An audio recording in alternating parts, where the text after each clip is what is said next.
Bereketli olsun. Çok sağ ol Aybala. Gende niye durmuşsan? İsmetindeymiş oğul. Gel, gel çörek kes.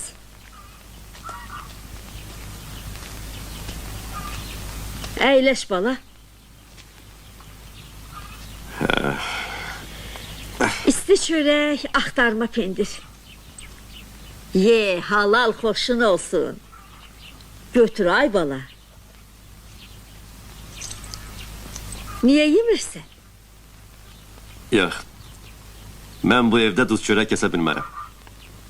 Ne deyir bu?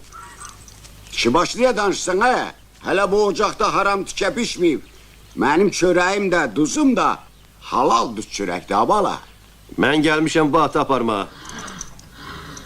Eğer bu evde duz çörek kessem